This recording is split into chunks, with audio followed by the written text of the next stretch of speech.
Hello, everyone, and welcome to a special craft beer NFL Wednesday with myself and Kenney Collins. Hello, Kenney. How you doing? I'm very well, Rambo. How's yourself? All good? I'm good. Well, let me just crack this. The idea of craft beer Wednesdays, I'm hoping Beer 52 will sponsor me one day, since I buy enough their beer.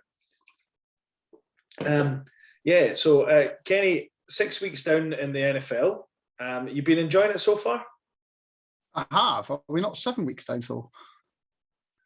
We are. It's a good start, isn't it? Oh dear, yeah, it's 7 weeks down in the NFL. I think we were going to do it after 6, but I wasn't very well last week, and that's why I didn't organise it with you. But All good. 7 weeks down. Are you enjoying it? Loving it. Absolutely loving it. And also means we've only got 5 to the next instalment, so we're all good. Yeah, so it's all good. Kenny, just obviously for your own fandom with the Denver Broncos, started off hot this season. Kind of seemed to hit a major roadblock. What do you think's went wrong with them so far this season? I think a couple of things, to be honest. I think the schedule makers were definitely in our favour to start the season. If you're looking at really any sort of power rankings, whether it be, the one that we would normally kind of focus in on, which would be I'm sure the Dan Hans's ones, the Jags, Jets and Giants, that's three. I mean, I wouldn't want to say mediocre. They've been pretty shoddy this year. So getting 3 wins straight away is fantastic. But with those wins, there came a lot of injuries.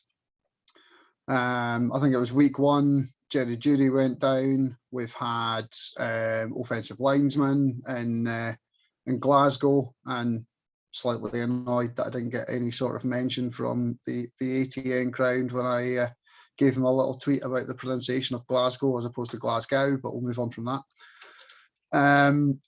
You've had Patrick's been out, and because of that, there's been very little protection for Bridgewater. Bridgewater didn't have an interception in the first 3 weeks, and he's now thrown, I think it's 5 in the past 4, so including 2 in the red zone. So it's not been going great. Obviously, Teddy got banged up, had to leave the game. I think that wasn't the Browns game. I think it was the game before that. So there's been issues there and just not enough. Now, I'm not saying it's not been not enough effort. There's just not enough people that can go, like the ball can go around. And you've got Gordon, who's been solid in the backfield as running back, and the rookie whose name is escaping me at the moment, beginning with J, Jefferson or something along those lines. He's shown a lot of promise as a rookie, but I think we both can relate to not being able to, or not wanting to put a lot of pressure on a rookie running back. Yes, they can come out hot, but if they're not of an elite caliber, like say your Zeke in his rookie year, you're just not going to be able to get the production out of it. Albert O was out, so then all the tight end kind of reps were going to Noah Fant, who is a solid player, but he's not an elite player, I would say. So yeah, it's been not the second half of the first 7 games that we wanted. A poor result, I think, against the Raiders. A shocking loss against the Browns. Not saying any disrespect to the Browns, but if there was a game in the schedule that we wanted to play the Browns, it was that one on Thursday night. And yeah, 2 touchdowns, but again, an interception by Teddy, and it's just not where we need to be. Yeah, and the Browns, of course, had no Chubb, no Kareem Hunt. No Hunt. But then again, their rookie running back just went straight through our line. Well, he's actually a 4th-year player, I think. I looked him up. He's just never played a snap in the league. I incidentally took a punt on him for my fantasy team and it absolutely killed it. Yeah. So I got quite lucky. Unfortunately, I took a punt on Jerry Jeudy, and in the first week it kind of killed me because he played about 8 minutes or something, and then he was injured. But yeah, the Browns are a funny story because they were everyone's darling at the start of the year, and they've kind of had a few kind of shockers, I would say. Yeah. But that, I think that game against Denver might be a get-right game for them. But we'll see. The division is a bit more wide open than I expected with it for the AFC North. Well, yeah. I mean, you've got. I mean, who would have thought after 7 weeks the Bengals would have been top of the division? We're top of the AFC as well, let alone the division, which is really, really good. And it's good to see in a way because I'm not a massive Bengals fan by any stretch of the imagination. I am a Rams fan, so I'm not really a Bengals fan at all. But it's never a team that I've had a massive soft spot for. But I quite like watching Joe Burrow and Jamar Chase kind of seem to just be lighting it up. And that partnership, especially over the past 3 weeks, has just been you chuck a ball up, Chase is going to go and get it. Yeah, absolutely. You can have confidence. You might not get them all, but you can have confidence that if you chuck it up, there's very little chance of an interception. He might drop it. It might be a tipped pass. It might not go straight into his hands, but he is going to give you an effort every single rep. Yeah, and it helps that him and Burrow have got history together, playing together. It makes they played together at college. Yeah, LSU. It makes me think that I actually picked the wrong rookie wide receiver as my bet for offensive rookie of the year because I picked Devontae Smith from Philadelphia, which at the start of the year maybe seemed like a good bet given what he came off of from Alabama. But I think Jamar Chase might be in the reckoning for that at the moment. I'd definitely say he's up there to be in contention if nothing else. But again, just sticking with the AFC North, they've got 3 in the playoffs at the moment. Yeah, because Baltimore, the Browns, and the Bengals are all in the playoffs. Yeah. No one should ever discount the Steelers. I mean, the Steelers have some bad games, but no one should ever count out the Steelers. Mike Tomlin. Well, no, I mean, I know I don't know if it's a physical impossibility, but I mean, they're sitting in eighth in the playoff run, and they've had their bye. So they're 3-3. So essentially, they're behind the Browns with a game in hand. Essentially, I know that's not a concept that maybe people buy into as much in the NFL, but it is essential. Yeah, I mean, it's not nearly as used as baseball, being 1 or 2 or 3 games back.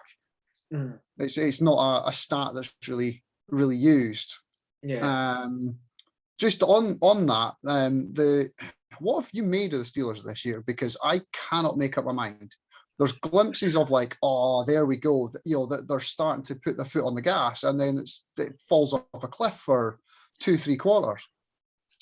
I think they're a Super Bowl defense with a passable offense and a quarterback that's maybe stayed a season too long. And I'm not a big Ben fan, but he's a good quarterback. He's been a good quarterback for a number of years, but I don't think he is anymore.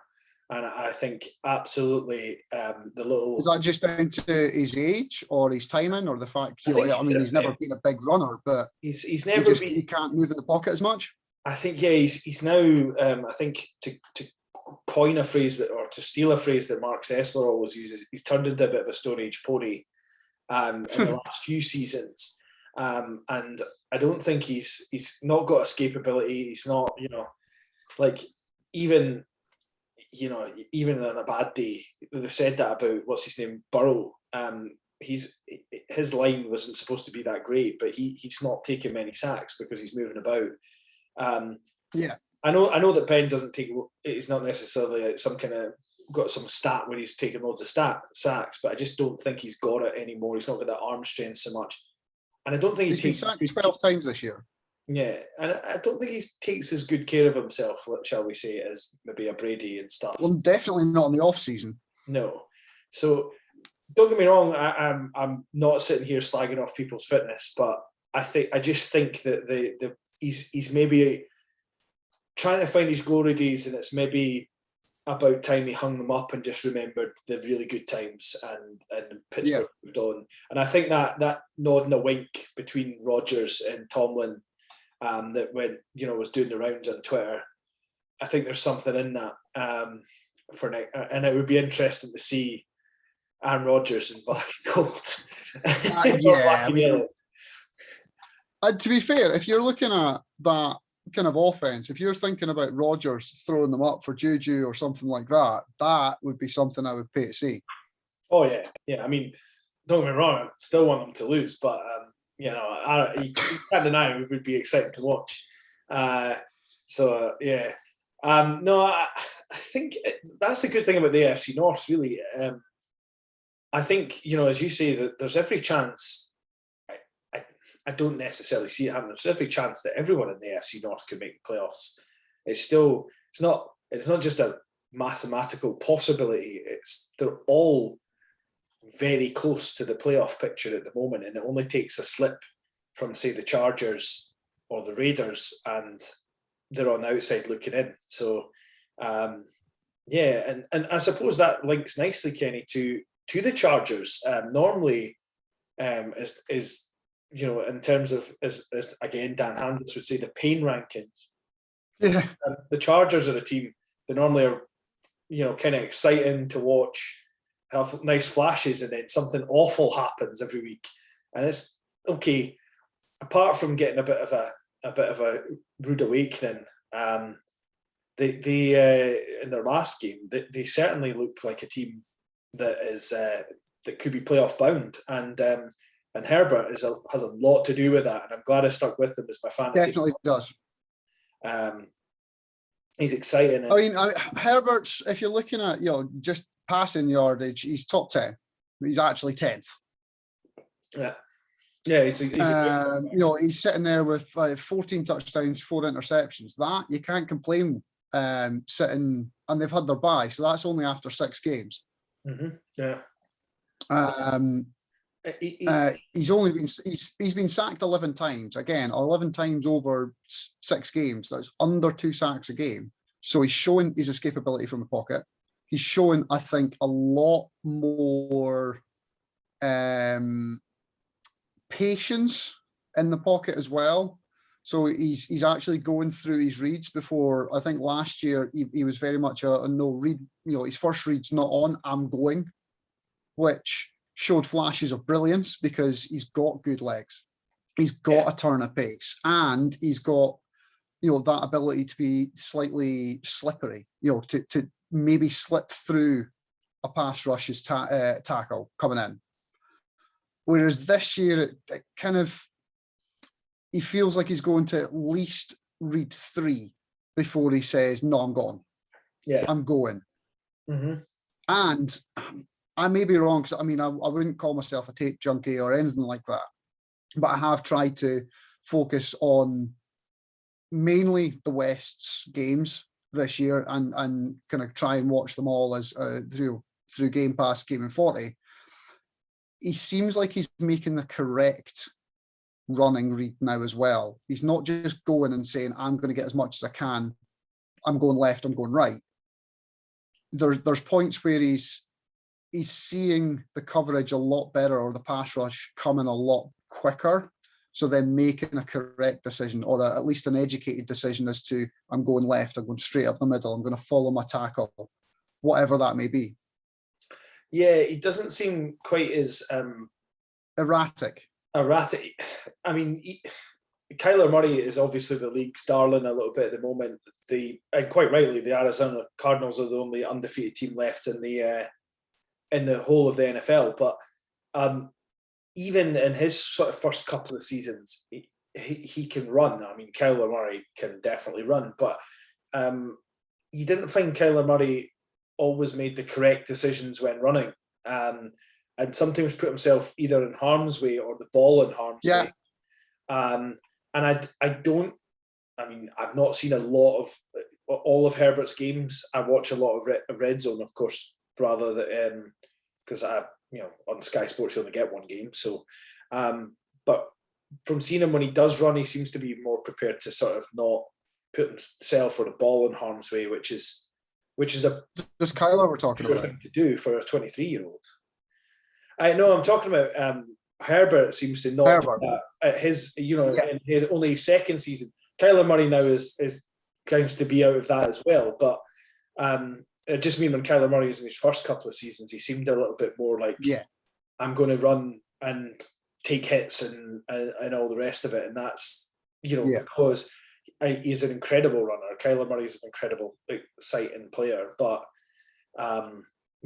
there's no point putting yourself in harm's way, which is what he sort of done. And to be fair, a lot of people talk about Lamar Jackson doing, but he seems tough enough to just get on with it. Yeah, I mean, there's a massive difference in body size between somebody like Lamar Jackson and Kyler Murray. Yeah. Well, you've got Lamar Jackson that's built like a linebacker, and then you've got Kyler Murray that looks like he should be on the back of my car, just with his head bobbing about. He is, but he's incredible, obviously, to watch. That's what they're saying. There was a stat that came up when I was watching on Sunday that the average, the height of the linemen is something like 6'8" and 6'7" and all the rest of it. Kyler Murray is 5'10", and it was, I think it was Kurt Warner. That was a big. Sorry. That was a big thing when he came into the league. Was he going to be able to see over even just the line of scrimmage? Well, Kurt Warner, I think it was. It might not have been Kurt Warner. It was one of the quarterbacks that was given analysis said that he had he was 6 foot and played behind these linemen and found it really difficult to see. And he said that it was because of Kyler Murray's vision and athleticism that he's able to see and read the field so well. He said he's a first overall pick in two sports. I mean, the guy, he's something special in terms of, in terms of his athletic ability. So, anyway, that's it makes me feel dirty talking like that about Kyler Murray being a Rams fan, but fair play. Yeah, then again, the Rams aren't averaging 36 points a game. No, and respect where respect's due. Kyler Murray is to me right now, heading MVP territory, the way he's playing. And just before we move kind of over to the NFC, because we're starting veering off it when I was talking about Kyler Murray and Justin Herbert. Few clubs, you already mentioned the New York Jets. I think the New York Jets, to me, I saw them in London, and it was the air was out of the balloon within about 2 minutes of the game. It was pretty woeful, and they did have a little bit of a fight back. But we've got in the bottom sort of New York Jets, Jacksonville, Miami Dolphins, and Houston all in one win each. I don't know if there's anyone else below them. No. So that's the bottom four. No, I mean that's 13-16 in the AFC, and none of those teams look like they're going to be even close to a second win at the moment. I mean, Miami maybe, but then you've obviously got the whole Tua, whether it be, are they going to trade for somebody else? Who that person's going to be? Are there going to be any lawsuits involved? I think we stay away from that conversation today. But I mean, every other team in the AFC has 3 wins, and they're all on one. Yeah, they're all on one. I mean, out of those 4, though, I think the team that shocks me the most is the Miami Dolphins, because their roster should be better than 1-6, essentially. Well, the record because of the roster should be better than that. Absolutely. Yeah, and I think it's a 1 win not against. Is it against the Jets? If they play, I can't remember who it's.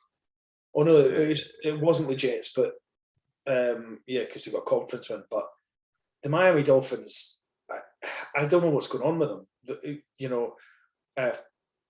LaFleur has normally been pretty good coach.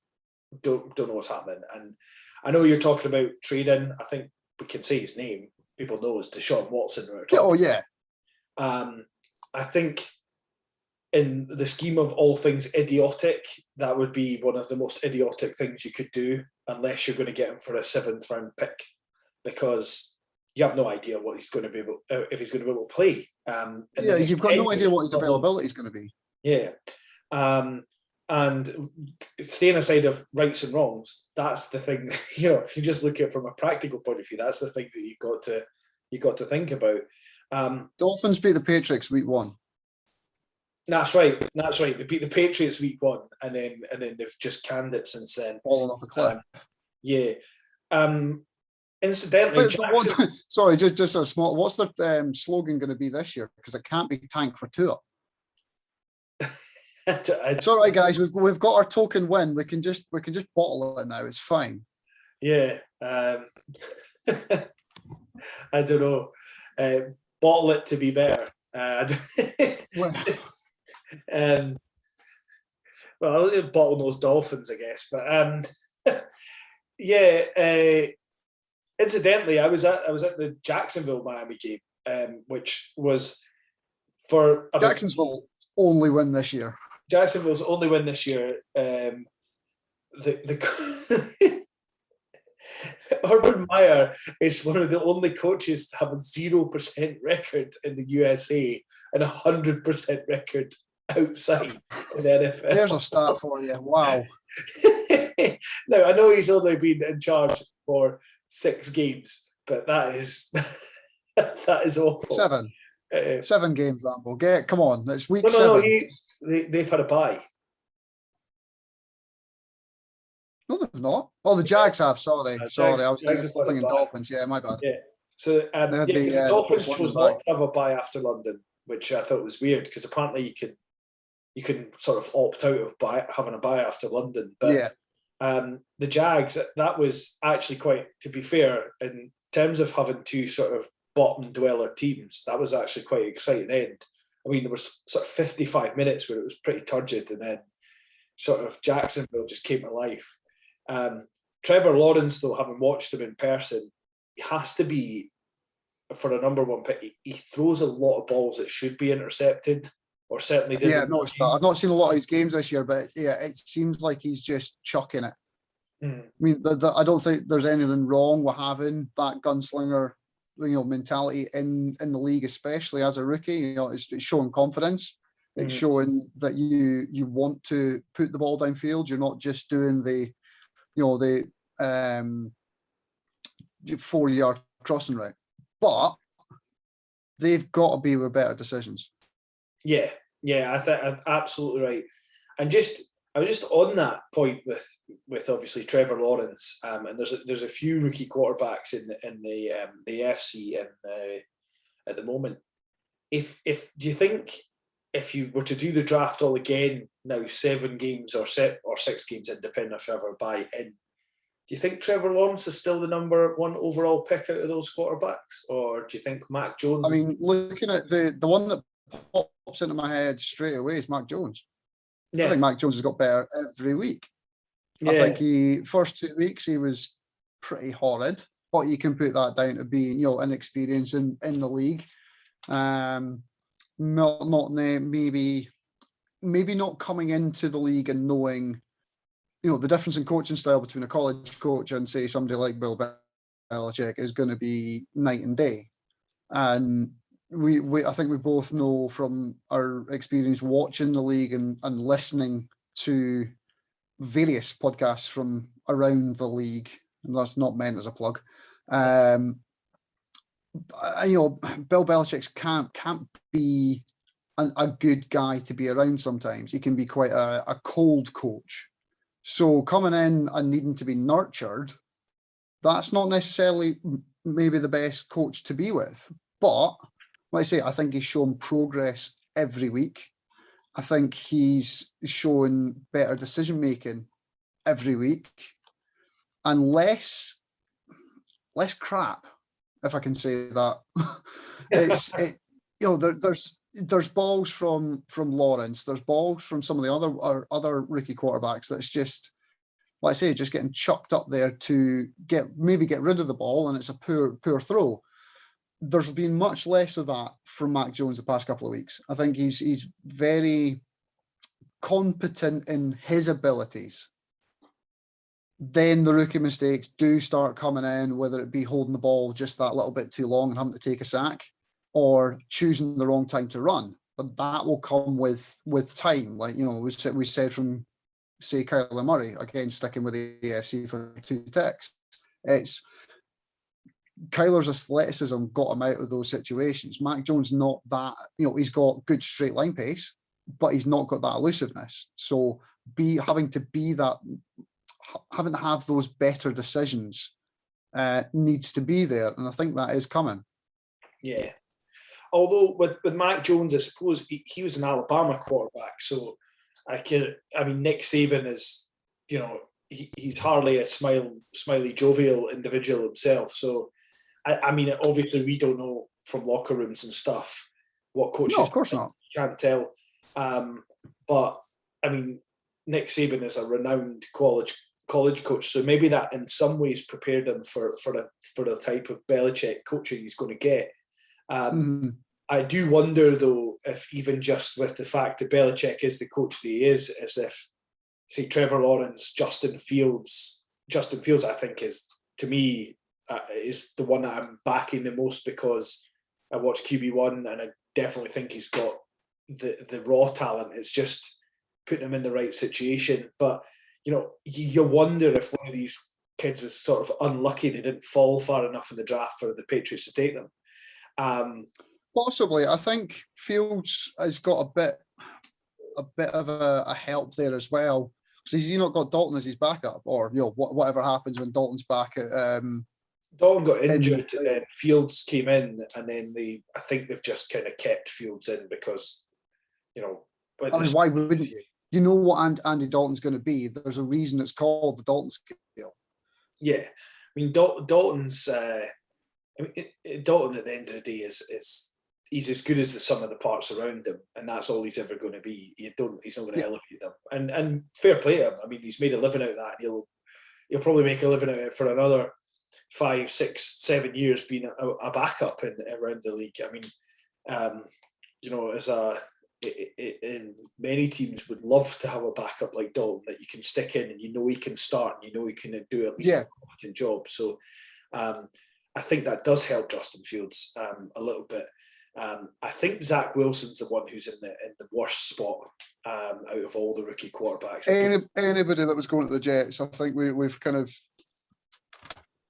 known and seen the past. I've only been watching the league since 2013, but the Jets have just been absolutely rancid. Yeah, and it's not necessarily the players; it's just the way the teams run. It's a revolving door of coaches and general managers and first round picks. It's the Browns story of old. That obviously they've started to get themselves that ship righted a bit, but you just feel that anybody that was going in there, whether it be Lawrence or Jones or Fields or Wilson himself, they were always going to have a horrid time of it. Yeah, and I don't know about you, but I kind of want the Jets to do well, and I think that's largely because I listen to Around the NFL podcast and I like Dan Hansis and all the rest of it, but I kind of want them to not be totally crap, and it's just they just are. Jets are a team for me that I just don't follow. I just don't. There's 32 teams.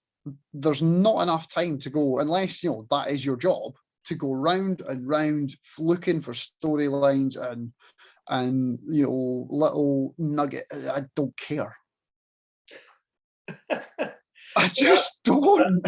That's fair enough, to be perfectly honest with you, because if you've only got so much time in your week. It's one day a week that you get to watch football, unless you can stay up until goodness knows when on a Thursday, Friday morning. That is the good thing about Game Pass, because I can watch it in the morning, or I can watch it on my break at work. I can pop it on and catch up on a game here and there, which I really enjoy doing.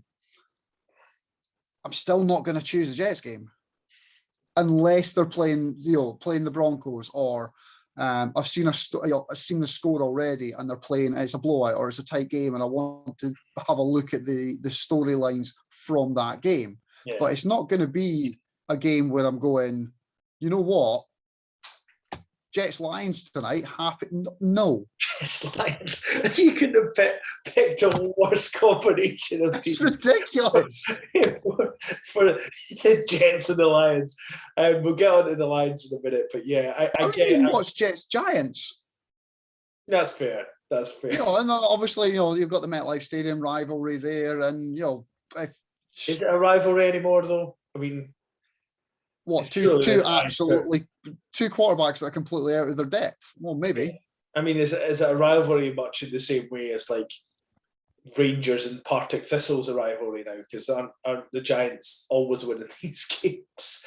But I don't know. But in terms of the Jets, I can see why you don't follow them. To be fair to you, but in terms of the NFC, we obviously talked about the Cardinals. The Cardinals, I think, are the darling of the league, and quite rightfully so. But the NFC, as much as the Cardinals are doing well, the NFC is absolutely wide open.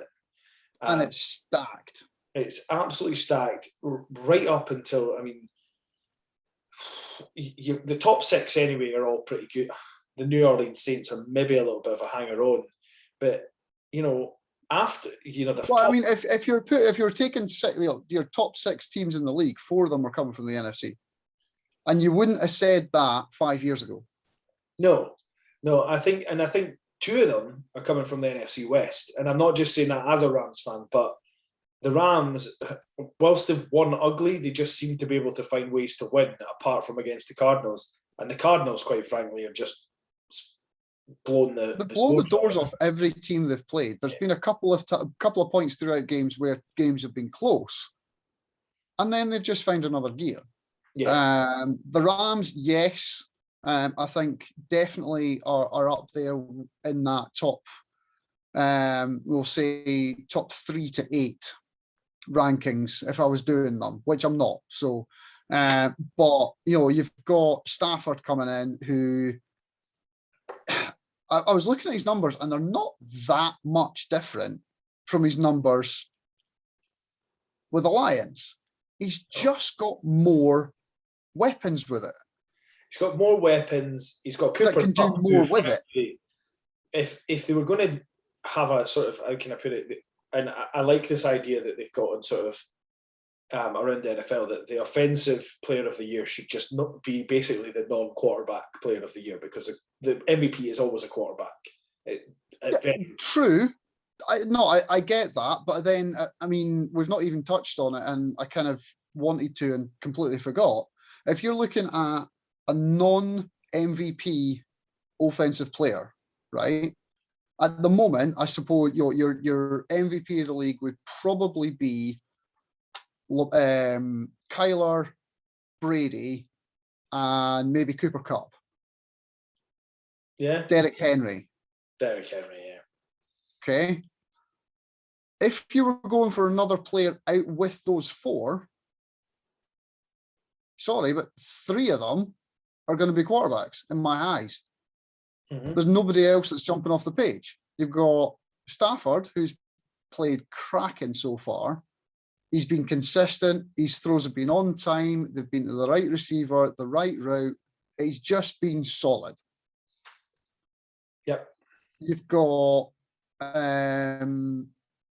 potentially Dak Prescott, who the numbers don't necessarily relate to it, but he's been solid. He's been good in the spots that he's needed to. He's led game-winning drives. And coming off the back of his injury last season, I think he's got to be in with a shout of something. Mm-hmm. Now, I don't want necessarily to say comeback player of the year, but he's definitely in with a vote on that. And then the wild card in that, and it pains me to say it. Any guesses? Derek Carr? Spot on. Because you said pains me, and you seemed okay about the Chargers having some success, because they've been kind of rubbish for a while. Or Raiders have been absolutely cracking this year. The Raiders, and especially because following the stuff with John Gruden. The stuff. The Get stuff that in with John bold, Gruden. underlined, 72-point bold print. Yeah. The stuff. The stuff with John Gruden, which he resigned for. Sandwiches for Mark Sessler. Sandwiches to Mark Sessler. You know, they've come back and they've just played better actually without him, and it's almost like they've cut that distraction away.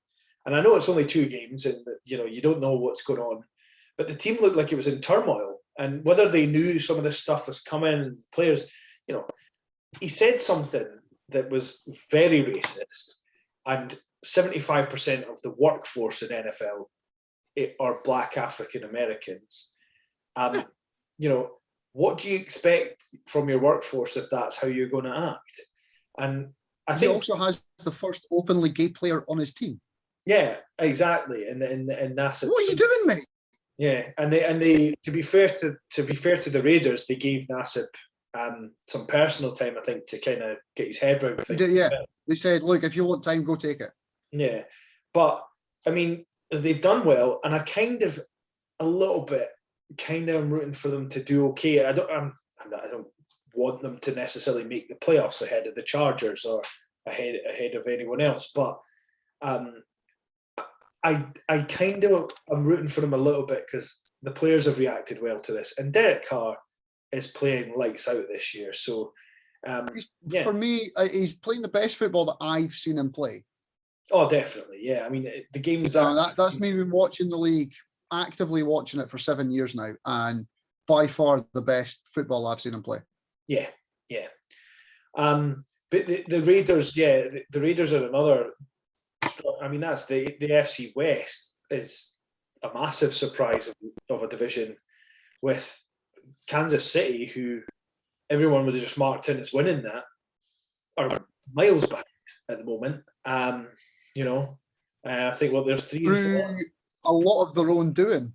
Yeah, and the defense is, I mean, it's like rubbish. I'm trying to think of it's like rice paper. I don't know. It's really porous. Anyway, whatever it is. And I don't know if rice paper is. I mean, to be honest, we did the I suppose the round the AFC West just before the beginning of the year, and I thought, you know, there might be I can only, without doing a bit of research, and I didn't actually do any back work on the Chiefs, because the only thing I can say is I'm surprised at where they are. I can only name 1 defensive player on their team right now. Frank Clark? Honey Badger. No, you're going to go Honey Badger. I know. I think Frank Clark's on their team. Couldn't tell you. Yeah. The Chiefs at the moment are 11th place in the AFC, and are 3 and 4. Which, to be fair, there's a lot of 3-win teams from 8 to 8, through 8 to 12. Yeah, it's 3-win teams. But the Chiefs, I don't think they'll do well against many of the other teams. I think in some ways they were, as somebody said, I can't remember where I heard it, but the Browns were probably unlucky to catch them in week 1 because that's when they were going to be at their most solid with no injuries and nothing to contend with.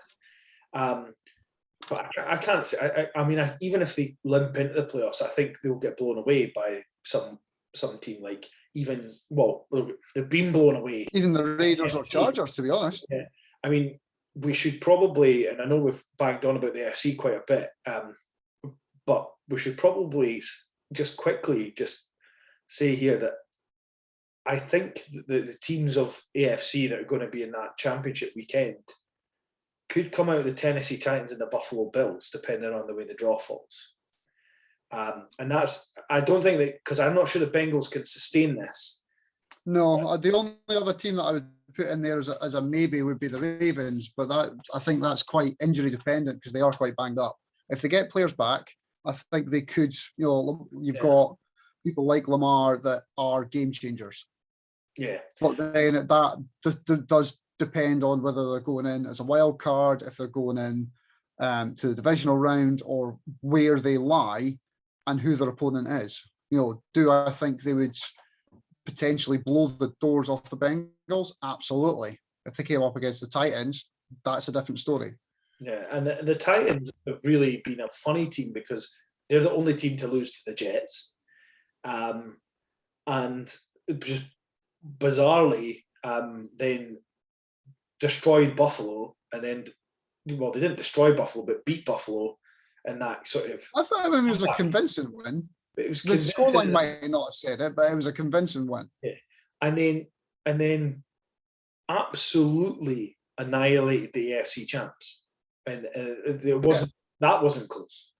That has to be from Patrick. I know Patrick Mahomes got injured, and I hope he's not injured for the long term, because I don't want to watch Chad Henne for the Chiefs. But that has to be one of the biggest pulling down of the Chiefs' pants in the last 10 years, in terms of scoreline, and that's why I got Derrick Henry behind me, because I think right now he's the monster of the league. He's unbelievable. He has twice as many running touchdowns as anybody in the league with Ted. He's got 800, excuse me, choking my way through it, 869 yards, and it's week 7. Well, it's the end of week 7.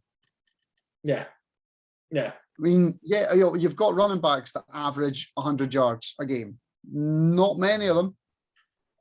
And this is his 3rd season in a row doing it.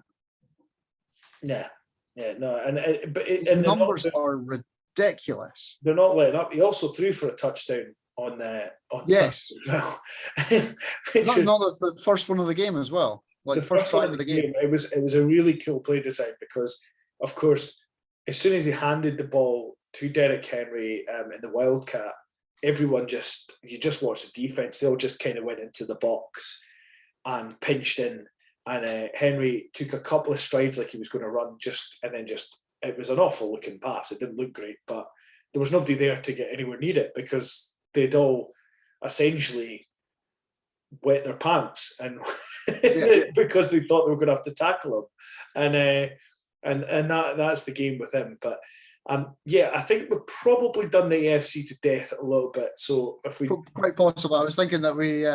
This is either going to be, when it came on, it was like, it could be 20 minutes, half an hour. Nope. Yeah, so looking at the NFC, we've talked about, obviously, the Rams, Arizona, the NFC West, I think is maybe slightly less competitive than we thought because of Wilson getting injured for the Seahawks, which has led them to have Geno Smith. Well, yes and no, because they were pretty turgid before he got injured anyway. Like, they are, for me, they're the... Although I think a lot of people saw it coming, they're the biggest drop-off surprise in the league this year for me. Absolutely, and that's both conferences. There's just nothing there. And is that because of everything to do with Pete Carroll and Wilson throughout the off-season? That's still looming over them for next year with his lack of or potential contract extension. Is it just Wilson's not got the parts around him? Obviously, he's got DK Metcalf, and it doesn't seem like they've got any sort of running game. No, that's exactly it. They are probably the biggest drop off. However, I would definitely back them to have at least one more win because I can't envision a Russell Wilson-led offense that only scores 10 points against the Saints, no matter how good their defense is. But that being said, it's only one more win, so there would only be maybe a couple of places up the table. In terms of other disappointing teams that I thought were going to be quite good this year, Washington have been awful. I thought Washington would be, kind of like the Dolphins. I mean, I'm not wanting to take away from what you're saying, and please, carry that whole division's shocking, apart from one team. Shocking. Yeah, to be fair, all three teams are 2-5. Yeah, I thought the Cowboys would be worse than they are, and I thought the other teams would be better. I thought it was going to be quite a competitive division with it. The Eagles. Did I think they were going to run away and win it? Absolutely not. But I thought they were going to be a competitive team. They might go what would it be? 6-11. Oh God, 6-11. Yeah, 6-10. 6 Got to and work it 11. out. That's 17 games this year. I know. The Giants. Daniel Jones is just. I'm sorry, just get rid of him. He's shown no progress over 3 years. None.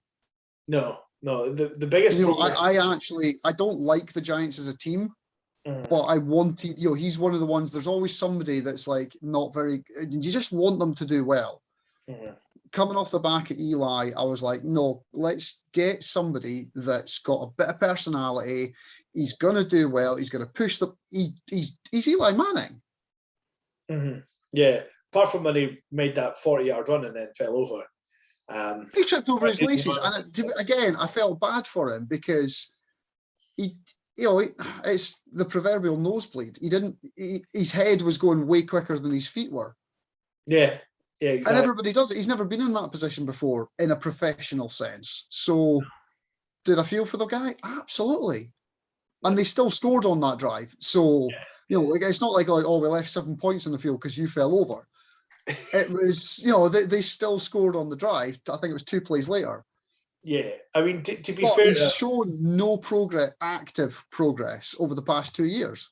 Yeah, I mean, he'll be a GIF for the rest of his life as well. Oh, absolutely. He'll be famous for something. Yeah. But yeah, no, the Giants are not good. I mean, Philly, Hurts is quite, what was it? Somebody said the difference between Hurts as a football player and a fantasy football player is remarkable. Because if you've got him in your fantasy team, you should be laughing because he puts up loads of numbers because obviously he runs a lot as well. And then, why do you think it took Kyler Murray? What overall? Anywho, back. Yeah, and then Washington are the most disappointing out of all of them because their defense was meant to be nasty and their defense is pretty rubbish. In fact, I think their defense is one of the last in the league. Also disappointing from the NFC West, San Francisco 49ers. You would have thought injuries are kind of come back. You've now got a choice of 2 quarterbacks in Trey Lance and Garoppolo, and they're 2-4 and don't look competent, essentially, from what I've seen. I don't remember a 49ers team that has. Apart from the one, they went. No, the thing is, they went to the Super Bowl and it wasn't a competitive game. No, I think they went on a run like any team can do. They got hot at a point, but it was never a team that I was going to put money on. No, well, I can understand that. I think Jimmy G was highly overrated when he got traded to them. And he's shown, again, I don't want to harp on about quarterbacks not showing any progress, but in the system that he's got, the head coach that he's got, if he lived up to the potential that he had coming out of New England, he should be absolutely flying. And he's just not. His decision-making's shocking. Yeah. Trey Lance is young, raw. Has there been flashes of decent play? Yeah, I think there has been. But is it just that he's raw? Is it that the 49ers don't have the talent around him to allow him to progress as quickly as others have? I just don't know. But they've never been a team, for me, and it's just my personal opinion, they've never been a team that I've gone, yeah, peg them for 10 wins this year. No. Peg them for 8, 7, 8, 9, yeah, maybe, but if they're ever getting into the playoffs, it's a stumble in and probably get knocked out in wildcard weekend. Yeah. The thing is, I don't think they'll make the playoffs. I don't think they're going to come this back. year. No, absolutely not. I don't see them having any sort of jigsaw puzzle that they can put together to make a picture. Yeah, I think they've still got still got 4 games within their division. Seahawks and them, I think, have got each other once more. They've got the Cardinals again, who I can't see them losing. Can't see the Cardinals losing to them. Knock that up for a 21-point spread. The Rams twice, which is weird because Shanahan actually does pretty well against the Rams. But normally when he's done well against the Rams, he's had Salah as his defensive coordinator. So we'll see how they get on against the But Rams. he might have him back at his defensive coordinator by the end of the year. Well, there's that too. And then just looking up the table, the Panthers started off well, but I think they made the wrong decision at quarterback. I agree. And then obviously, Christian McCaffrey's been injured this year. I think it's just a gone season. Yeah, I mean, Christian McCaffrey, when he's playing, I know he's a running back, but he's a generational talent. Like he's a dual threat. You talk about dual threat quarterbacks. He's a dual threat player. He can catch the ball and run. He gets yards after tackle, and he's just a quality running back. Yeah, he's on a level with Zeke. He's on a level with, fair enough. Henry does just truck ahead, but he can catch. He's got a pair of hands now and again as well. I think he's him and Kamara are the top two dual threat running backs. Yeah, because I never even thought about Kamara, but yeah, absolutely. Yeah, I mean, in terms of, and I'm not talking about Kamara, the one who's now doing, easy listening music at Christmas time and is on Sky Sports. Chris Kamara, of course. Which Kamara are you talking about on Sky Sports? The one that doesn't see a red card, or the? I thought they were making a substitute, Jeff. Yeah. I think they made the wrong decision. I think they should have went after the quarterback in the draft, or they should have, I don't know, mortgaged their future for Aaron Rodgers or something. But they should have done something, because whatever. Were they not in talks with Rodgers as much as, say, like the Broncos were in talks with him? I don't think Rodgers was ever actually Rodgers this year. But I don't think it was the problem wasn't Rodgers. The problem was Green Bay just weren't willing to trade him. I think they were of the view that even if he sat out the season, it would be better for them than to give up a couple of first-round picks to get rid of him. I can see where they're coming from. Bears, I think the thing about the Bears is their defense is class. I know that they got absolutely pumped by Tampa Bay, but there's only so much you can take of constantly being in defense before you're going to crack. But their defense is awesome, and if they can sort out what they're doing around Justin Fields could lead that team to a few more wins. I mean, definitely. If they go 500 now, they could finish 7 and 10. Is it? Oh Christ! It's really difficult now that there's 10. It's. But no, they've had 7 games. They would finish. And so that means there's 10 to go. Yeah, 8 and 9. 5 on each side. Yeah, 8 and 9. 8 and 9. I would say that they're going to finish between 7 and 8 wins this season, which I don't think would be bad with Justin Fields. No, and obviously the fact that you've got the 7th playoff team now as well. 8 and 9 might actually get you in, depending on the rest of the divisions. Yeah. I mean, their division's not bad enough. It would require Green Bay for them to win the division, but depending on how the teams are, to say the Vikings are only 3-3, and they're in 7th spot at the moment, so. It's not. Well, I mean, if we're moving on to the Vikings, how class has Kirk Cousins been this year? He is. His special bulletproof bubble thing that he's living in must be keeping him strong. But plexiglass. Yeah, he's plexiglass bulletproof case or whatever it is. Who do you think he is? The Pope. He is playing really well. To be honest, if he gets the Vikings into the playoff, any sort of kind of playoff run this year, he would definitely be classed as the Messiah. I don't know about the Pope. Yeah, well, that's true. Actually, incidentally, on my kind of just about Minnesota, that is the one. Like, that's my bucket list stadium. That's where I want to see the Rams play. I don't know why. I just got something about it. It just looks class. Mall of America. I've got three stadiums I want to tick off in around the league, which would be Mile High, obviously being Rams. I want to go to SoFi because it just looks class. Yeah, it does look. And I'd love to go to Lambeau just because it's so big. But I don't know if I want to do it post Rodgers. It depends on, I would want to do it when they were on a good run, and it was going to be an Aaron Rodgers type game. Yeah, I realise I'm being picky, but if there was 3 stadiums I was going to, those would be the 3. Yeah, well, SoFi obviously is one for me. Minnesota Mile High, and because I really, really want to visit the city, I would love to go to Atlanta as well, because I think what's it been coined as Megatron's butthole or something. The actual Is state. that the one with the triangles that kind of move in and out? It looks ridiculous, but the city itself looks really, really cool, and I've heard a lot of good things about Atlanta, so I'd love to go to Atlanta. Bring back the Thrashers. Danny Heatley, eat your heart out. Yeah. Different topic though.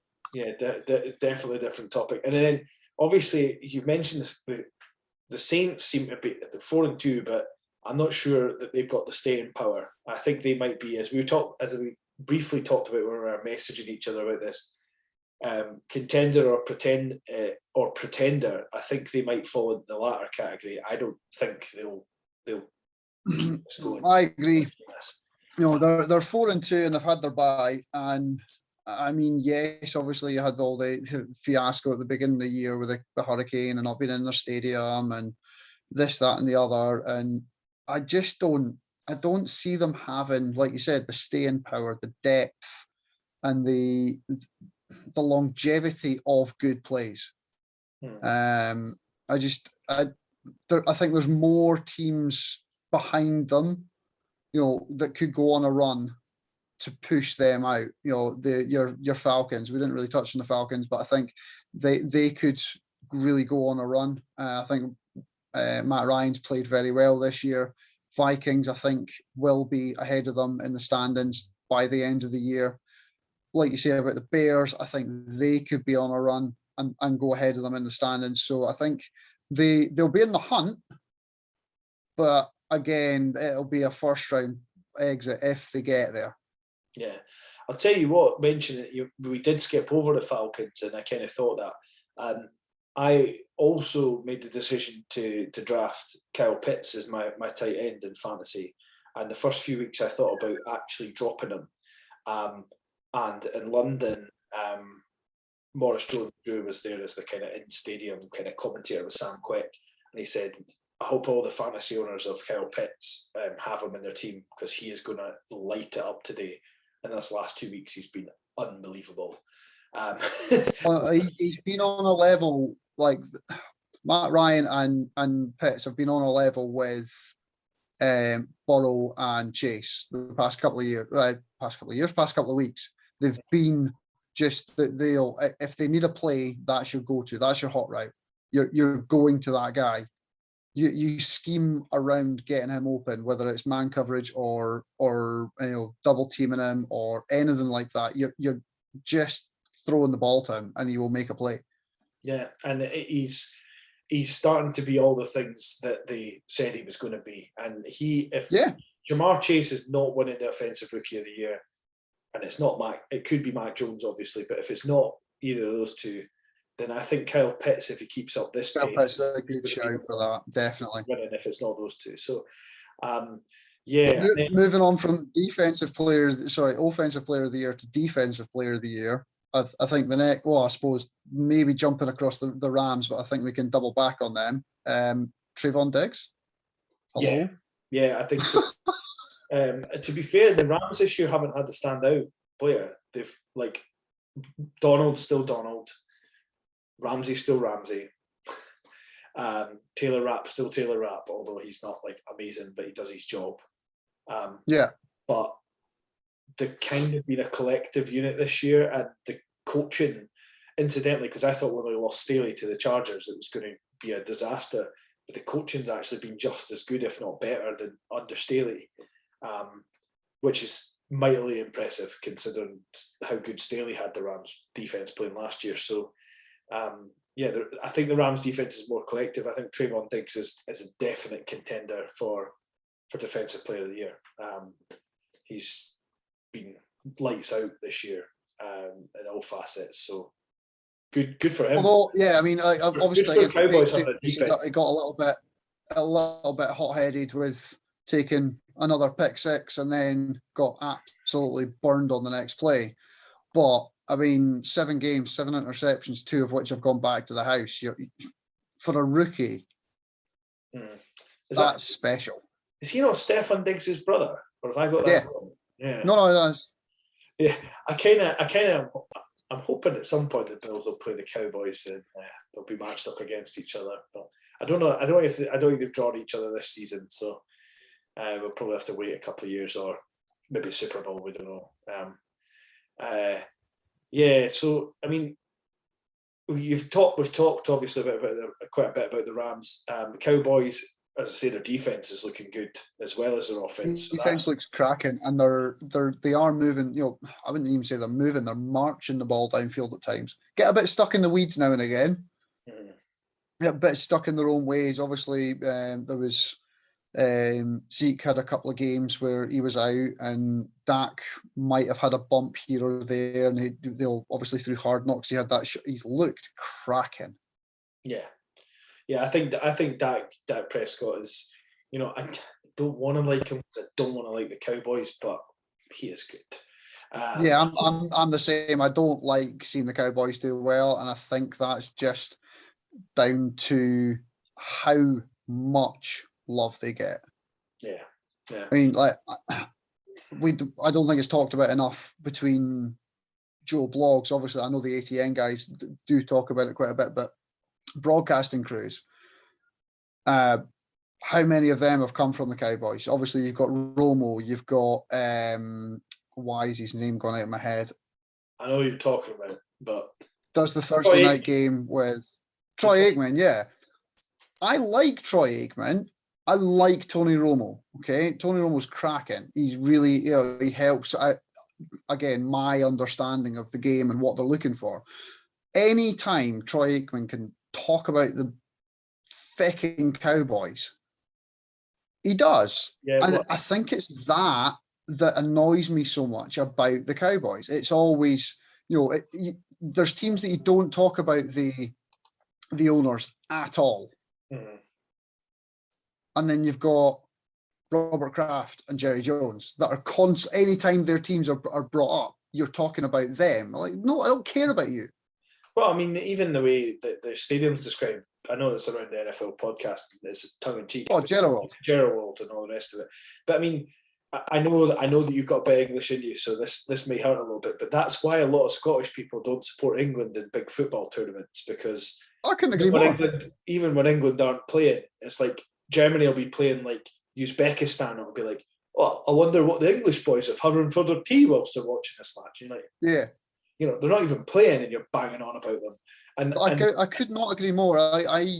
It's a subject for an off-air subject that I think we'll end up touching on at some point. But yeah, it's why it's the media, and I think it is the media's fault. And Jerry Jones doesn't help him by putting himself in the media so much. No. It does annoy me that how much the Cowboys have been your proverbial 8-8 team as long as I've known them. Mm. So why do they get so much attention? Okay, Jerry Jones puts a load of money in, but it's why? I think it's just that they've got some kind of weird international appeal. They're cheerleaders. Because it's America's team. The sort of most famous cheerleaders in the whole world. And I'm not talking. Oh yeah, I mean they were at Quota at the weekend. What's that? They were at Quota at the weekend at the F1. Really? Well, there you go. Yeah. I mean, I'm not talking about that in a crass sort of male blokey way. That's just the way it is. Every time you see anything about American cheerleading, they'll talk about Cowboys. And I guess that's just, it's like in the NHL, it goes through more phases, but at the moment there's a lot of Tampa Bay Lightning fans because they've won the last 2 Stanley Cups, and so they're on TV more over here, so more people watch them. And I think back in the day when football was on Channel 5, because the Cowboys seem to be on it more than maybe other teams, and folk here, Dallas, they see people in cowboy hats and think it looks like a good time, which it maybe is, I don't know, but I think that's what brings them this sort of renown. Yeah, no, you've probably got a good point there, Rambo. And it makes them irritating. And I used to say to my grandpa, when we go anywhere, you could buy any shirt you wanted. He just wasn't allowed the Patriots or the Cowboys. I was like, I don't care if they're the same division as the Rams or whoever, but you're not allowed the Patriots or the Cowboys. And incidentally, just as a weird sort of side note and anecdote about Grandpa with the American football tops, about two maybe 3 weeks before he passed away, he said to me, he obviously he actually sometimes tells me about the news in American football. He told me about it. And Brady had obviously been traded to Tampa Bay, or signed for Tampa Bay. So yeah, he liked Tom Brady because he was a very good quarterback, and absolutely. And he goes, "Can you get me a Tom Brady shirt now, son?" Because he knew he was with Tampa Bay, so he wasn't breaking the rule. So unfortunately, it didn't make it to him before he passed away. So I wore it at his funeral. And in fact, I wore it watching the Super Bowl as well. The Tom Brady shirt that Grandpa got. So never thought I'd see myself in a Tom Brady shirt, but but yeah, I think that's why the Cowboys are so well known. I think it's just their international sort of reach. Yeah. Game demos and stuff. I mean, look how Matt Diable picked the Buffalo Sabres as his team. 1999, he got a demo for NHL 2000, and Buffalo Sabres were one of the teams on it, and he picked that. He picked it. And Cowboys will be on quite a lot of them. Green Bay bizarrely don't have the same reach, even though Green Bay, to me, has this weird likability about them because they're all owned by I think I've always kind of liked to see the Packers do well, and I think that kind of goes back to an old friend of ours, Barry Meikle. His dad was a massive Packers fan. Yeah. So any kind of chat when I was just getting into watching the NFL was, it would be anytime I was around there, he would be, I need to get the game on to record. So I have always had a bit of a soft spot for them, and I just like watching Rodgers play.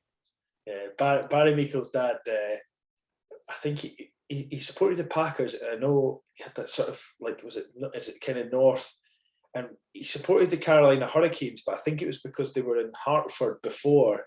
There was some kind of connection there with why his teams. And I remember being at Barry's. You used to go to Barry's as well for the NHL playoff games, and you get like Barry be out get steak pie and everything at like 2 a.m, and everything, make sure you're well fed. And his dad was over. I lived in that flat for a while as well. His dad was over one night. We're watching Edmonton against Carolina. Barry and I are both supporting Edmonton because we wanted the Canadian team to finally win the Stanley Cup when we were both paying attention.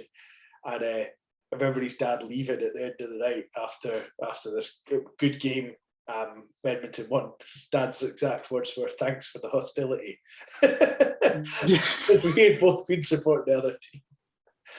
So it was quite good.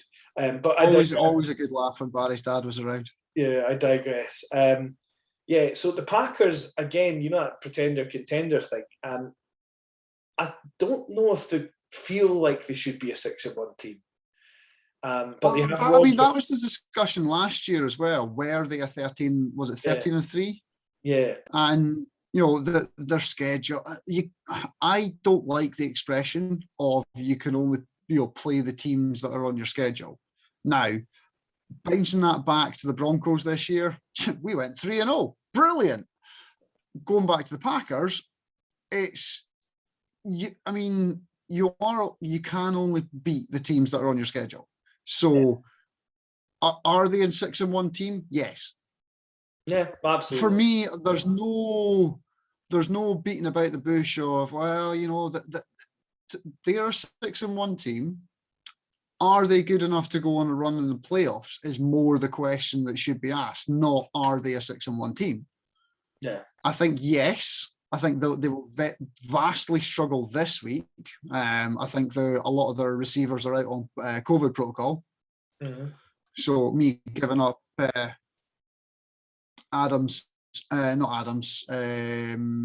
Jones as my running back in fantasy, that was a good idea. Because he's going to get a load of yards this week. But no, I think they are. You've got a good core of receivers. You've got Tunyon as a good quality tight end. You've got Jones in the backfield. You've got Mason Crosby, who is a solid kicker. Not against Bengals. Yeah, everybody's allowed one game. But it's their defense that need to step up. That's where the questions lie for me. They got blown out in week 1, but since then they've not looked back. And I did a quick once round while you were battering on. I can't even remember what you're talking about, but good discussion. We were talking about the Rodgers to the Steelers next year as a potential. They don't play the Bears next year, so I'm not sure if Rodgers will go there or not. Because he still owns it. Because he owns them. Yeah. Did you see that someone changed that on Wikipedia to him being the owner of the Bears? Oh, it was banging. That's just tremendous. Yeah. It came up on our fantasy kind of group chat, and it gave me a good chuckle that morning. Yeah, no, I like Aaron Rodgers. I'm not sure how he handled the whole thing over the summer particularly well. No, I don't think he did. But again, that's the person, not the player. I really like the player.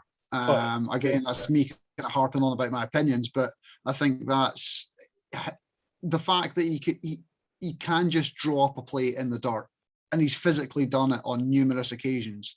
He's got the wherewithal at the line of scrimmage to manipulate defenses. There is no better player playing in the NFL at the moment now that can spot a free play. Yeah. If there's a flag thrown, he's going, and he's got his receivers knowing that you're not only waiting for the snap count, you're not only waiting for the call, you're constantly looking for a flag to be thrown, because if it's thrown, you're going, and he will always take that shot. Yeah. No, he is the best, one of the best I've seen it doing that sort of thing, of drawing the penalty and having a free play and just taking a shot. Yeah, like, because he knows. I think Manning was very good at that. Manipulating the line of scrimmage to get the looks that he wanted, but I think because Manning didn't have the massive arm, he would always go for the 10 to 12 yard pass as opposed to the 40-yard bomb. Yeah, but Manning obviously one of the best to play the game. So, it's just. Would you not argue that with Rodgers? Oh yeah, absolutely. I mean, it goes without saying, to be honest with you. I mean, I think, this whole GOAT debate. I think that, I'm not sure if you put Rodgers in the Patriots, does he win 7 Super Bowls? You'll never know. It's the whole wings of a butterfly thing, but. I think skill-wise, and from watching him and from what I know about football and understand about it, I wouldn't say that him and Tom Brady are miles apart. I think Tom Brady has been lucky in some respects because of his situation, but he's a hell of a footballer. Yeah, I think obviously accolades are chalk and cheese. Yeah. Rodgers has got 1 Super Bowl. Would you argue you should have 3 or 4? Yes. And then when you've got Mike McCarthy as your coach, and you've got ownership issues, and you've got a lack of a potential lack of receivers for Rodgers, and then you make a ridiculous play call and go for a field goal when you're 4-1 or something in the playoffs. Exactly. And give the ball to Brady to milk the clock. Yeah, that's not sensible. Do you put Tom Brady in that situation and he thrives there? You could go round in circles on that kind of conversation for years. Mm-hmm. It's not something that I don't like saying GOAT. I don't like using the greatest of all time. It's taking what you've got and using it. And I like to say one of the best players ever. And I think Rodgers, from what I've seen, I think he is. I think Peyton Manning was one of the best players. Tom Brady is hands down one of the best players. It's all situational speculation, and it's circumstantial evidence, in my opinion. Yeah, it's all relative to its time as well. I mean, if you look at Babe Ruth, for example, Babe Ruth would not make the major leagues today because he's not fit enough. That's the simple. No. but he was one of the greatest baseball players of his generation of all time. You look Yes. at Barry Bonds, and I know that there's all these difficulties with steroids and all these things and all these queries about him. But of his time, there was a lot of people doing that. And so he was one of the best baseball players of that time. Whether you like the fact that he potentially took steroids or not, I don't know. But they're all the great, one of the greatest of all time. And we're lucky the generation we're living through right now, because we've got those two still in the league, and Kyler Murray, Josh Allen, Matt Stafford, who's not one of the best, but is maybe not in the same league as them. Dak Prescott. Obviously, you need to include Justin Patrick Mahomes in that. He's not had a great year so far this year, but I mean, the numbers he's put up in his first 4 years in the league is just ridiculous. Yeah, we're lucky that the time we're living in to watch all these good quarterbacks at the same time. But I think we're almost at the 2 hours, Kenny. So I do. What, really? Yeah, we've went quite a while. No, we started at 9:30, didn't we? All right, so we're not quite. It's about an hour and a half. An hour and a half or something. But just now that we've kind of talked about the different teams and went off on side tangents and everything, if we were to, it's not like us. Yeah, if we were to pick your AFC Championship, your NFC Championship game now, and don't worry about the 1 to 7 thing, because obviously there's a draw implication. But who do you? Well, just pick two teams. If you were to pick the two best to play teams, to go to the finals, college, and you were picking the 2 teams from each conference, who would you put in each? AFC, I would definitely put the Bills. I think they're one of the more complete teams. I think given a run. Say again. I don't think anyone should argue that point. No, I think they're one of the most complete teams in that conference. Yes, they've lost 2 games. I don't really care. Every team loses. I mean, how many 16-0 teams have there been? How many 15-1 teams have there been?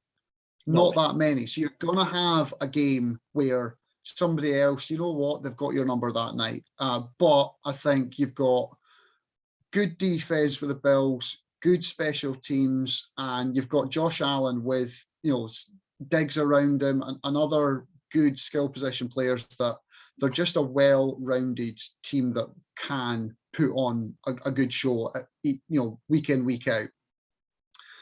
The other team probably put in there would be the Titans, but my worry with them would be longevity for Henry. Tannehill's had a decent start to the year. Can he keep that up? Can Henry just keep that team on his back? I don't know. If if Henry gets injured, not a chance. I think they're making a deep playoff run. And if I had to put a substitute team in there at the moment, probably the Chargers. Yeah, I think the Raiders will make the playoffs. I think they'll go deep, probably to the conference round, but I just don't know. Yeah. NFC wise, you go on AFC first. I was just going to say, I agree with you that I think it will be 2 of the 3 of the Bills and either the Titans or the Chargers. I kind of, at the moment, if I was picking, I would pick the Titans just because I think they're on the ascendancy. I agree there. But I would quite like the Chargers. If I was picking just for the sake of sort of fun, I'd want it to be Chargers against the Bengals, because I think they would be the most fun matchup that we could have in the AFC Championship game. I mean, if I got to choose who I would want to put there, it'd be Chargers Browns. That's fair. Or Bills Browns. That'd be a fun matchup with Hunt and Chubb healthy. Oh yeah, of course. I mean, I'm being picky. I get that. I mean, obviously, I'm a Broncos fan. I don't want to see them in the playoffs this year. I don't. I just, if we had go back. You want to give wins away so you can be first overall. No, not even that. Fangio's not got enough going forward for me, and too many injuries. So let's use the guys like Patrick and things like that, and let's see what we've got for the next couple of years. But from an entertaining game point of view, Chargers or Bills with Browns, I think would be a cracking game. Cool. And the NFC, who would you? I mean, record-wise, probably Cards Bucks. But yeah. I think the Cowboys have got the best chance they've had in years of making a deep run. I know previously tonight I said I don't like the team. I would like them to see how far they got, but I don't want them to win the Super Bowl. Mm-hmm. There's just a lot of parts there that, how well will they do?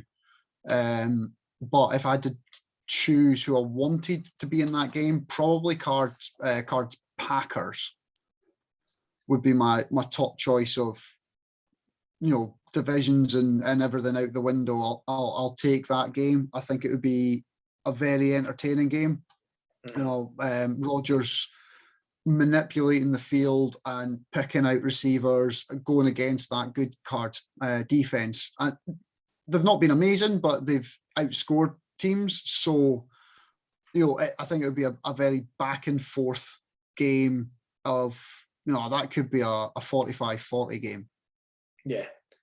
Yeah, no, I think that'd be a fun game. I think it would be a 45-40 game if it happens in Arizona. I think it might be slightly lower scoring, more in the sort of 20-30 if it was in Lambeau because of the cold. And I would rather see it in the Dome because I'd like to, I'm not obviously they're in our division, but I'd like to see Arizona do quite well. I think it'd be quite exciting to see what Kyler Murray can do that far in the playoffs. I guess if I was picking two just now, I think I'd pick Arizona and the Bucks as well as the most deserving teams. It'd be easy for me to say the Rams because they beat the Bucks, but everyone's kind of traded wins and losses. So I think those are the two most deserving teams at the moment. I think apart from the Lions, I'd like to see either the Falcons or the Vikings kind of make a bit of a run,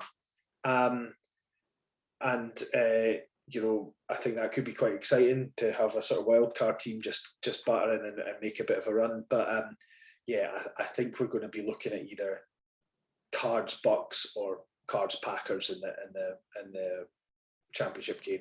It depends on the luck of the draw for the wild card teams potentially. As a Rams fan who is at the moment looking at a team that's probably going to be fifth place if the playoffs were to start today, there's not an easy matchup. No. You get the NFC East and you're like, brilliant, we're in the next round. But there's not an easy matchup. Fifth place, 5th, 6th, 7th place, there's nowhere easy to go. It doesn't matter. No, there's not. There's not. And you've got good, quality teams above you as well. Yeah, so it's going to be, I think the NFC race is going to be absolutely fascinating to see who goes where. And as I say, there's so many teams with just one loss there. It's great.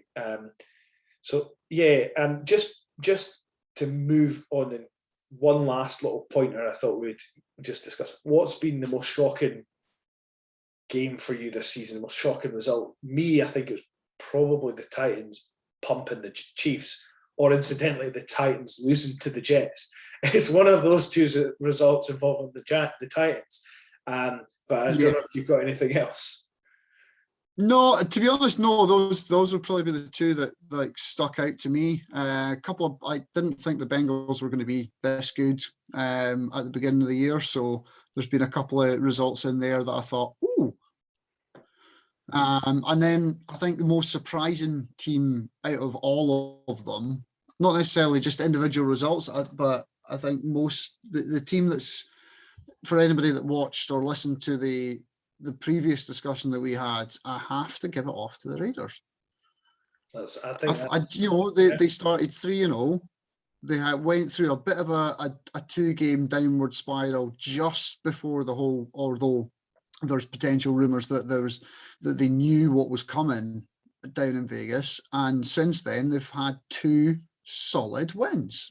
Yeah. Played the. I don't know who I can't remember who they played last week, but the game against the Broncos, they were never going to lose that game. Yeah, I mean, and I locked against them. I picked the Broncos in the picks and immediately regretted it. But they've been a class team. They've been a fun team, and I don't think I've ever said that about the Raiders.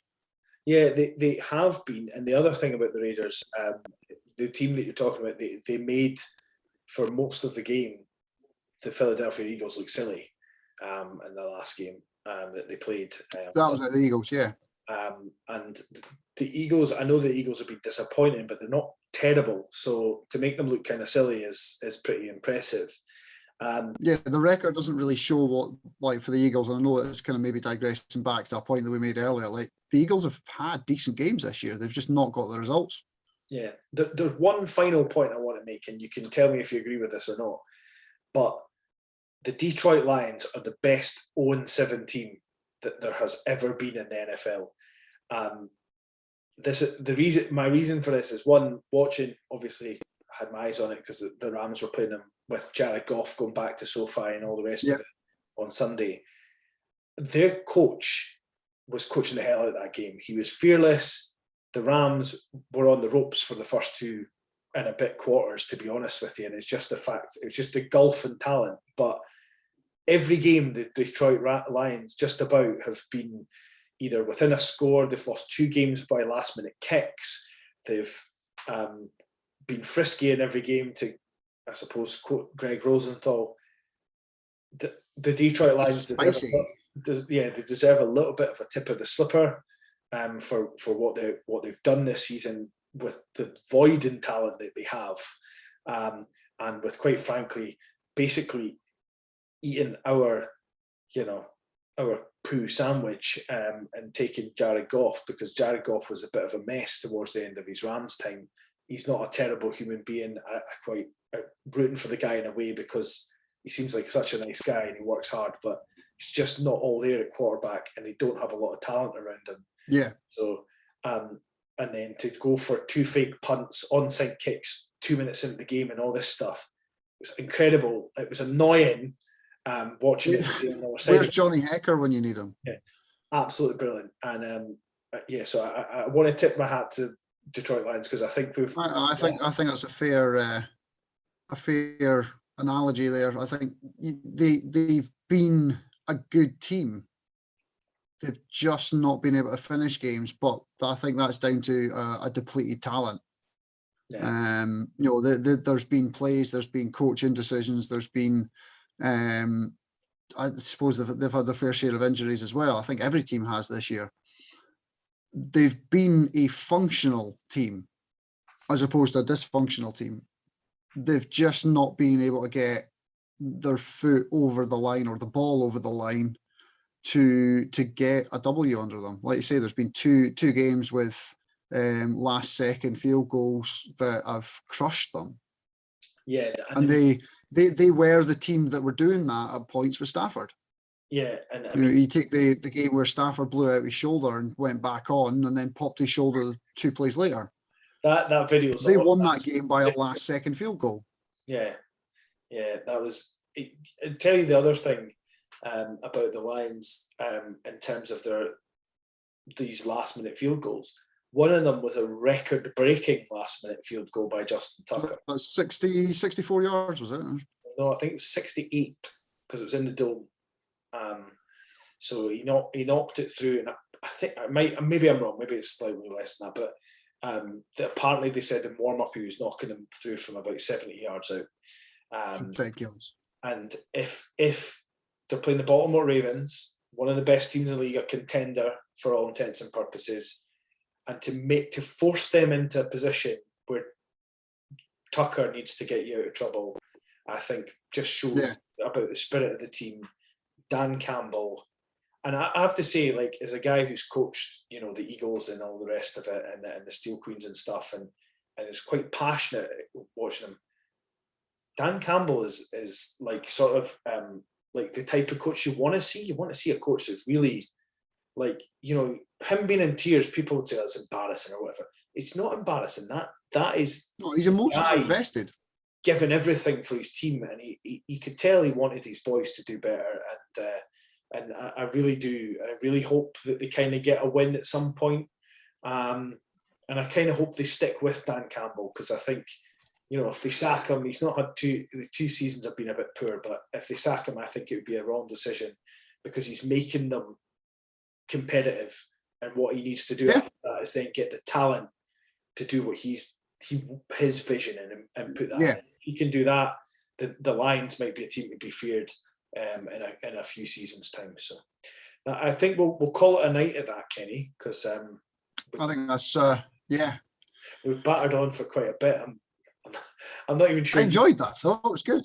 Good fun, a good chat, and that's what it's all about at the end of the day. I hope if you are listening to this, if you got this far, if you got this far, have yourself a banana. Well done. I feel like Mark Sessler going, can we go home yet? Yeah, I mean, this, there's only 2 of us.